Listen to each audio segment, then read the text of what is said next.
Halo semuanya, perkenalkan nama saya Astini Priska Natalia, NIM 24104181153 dari kelas M4. Kali ini, saya akan membahas studi kasus tentang Bank Senturi yang terjadi pada tahun 2008.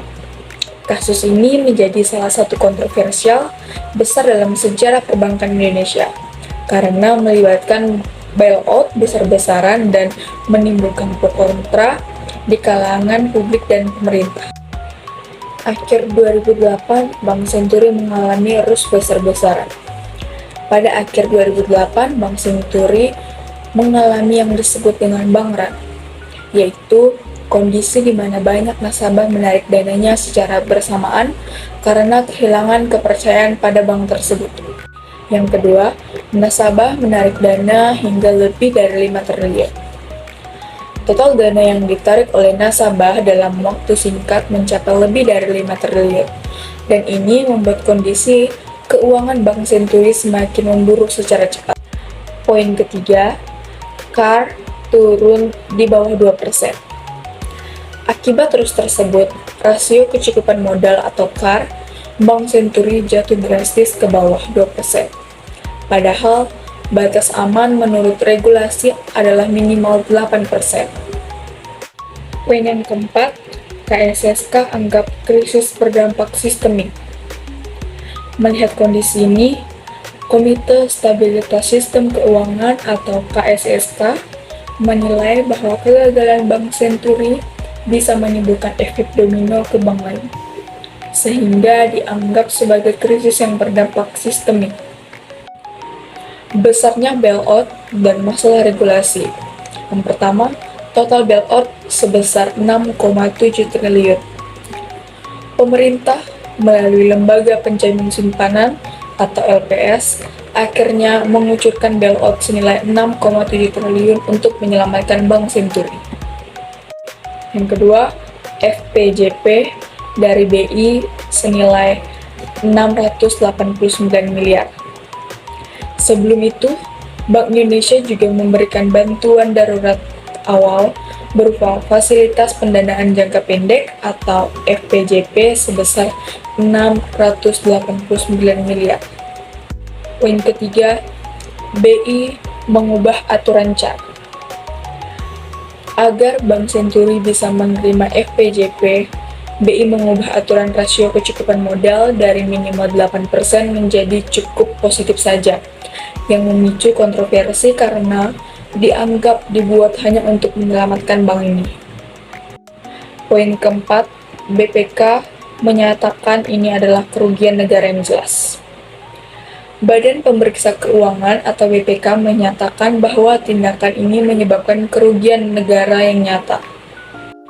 Reaksi publik dan tindakan hukum. Yang pertama, tersangka adalah Budi Mulya.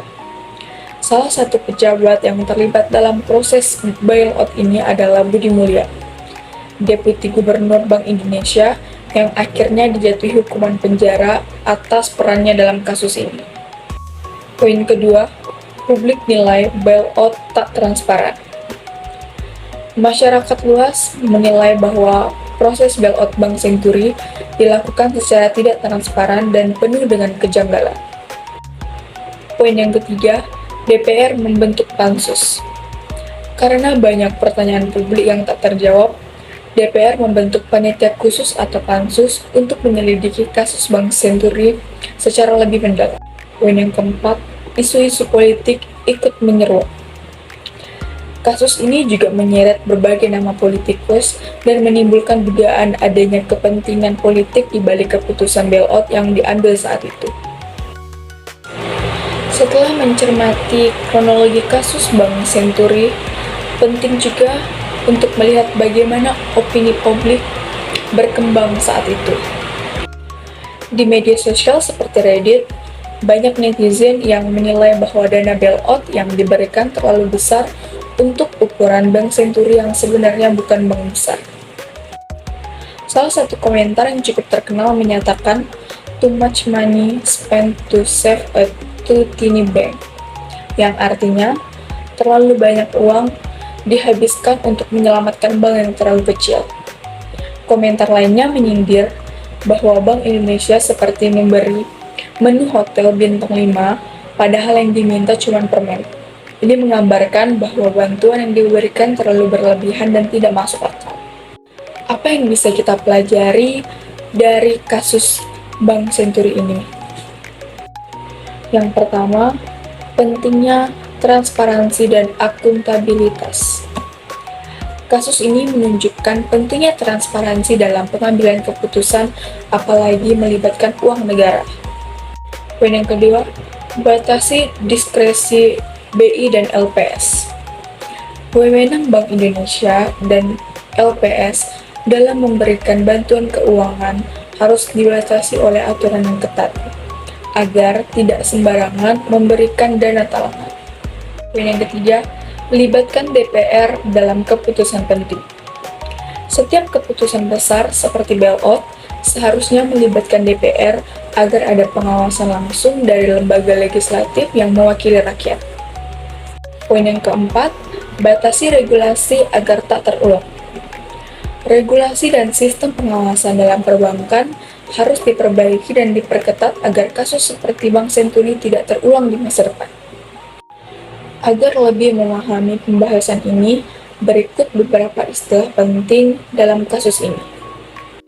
Kesimpulan, Bank Senturi adalah pelajaran mahal bahwa menyelamatkan sistem keuangan harus dibarengi dengan tanggung jawab dan keterbukaan.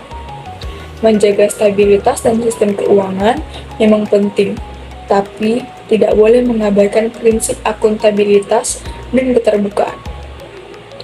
Karena itu, reformasi sistem keuangan dan tata kelola perbankan harus tetap dilakukan, agar publik tetap percaya pada sistem dan pemerintah.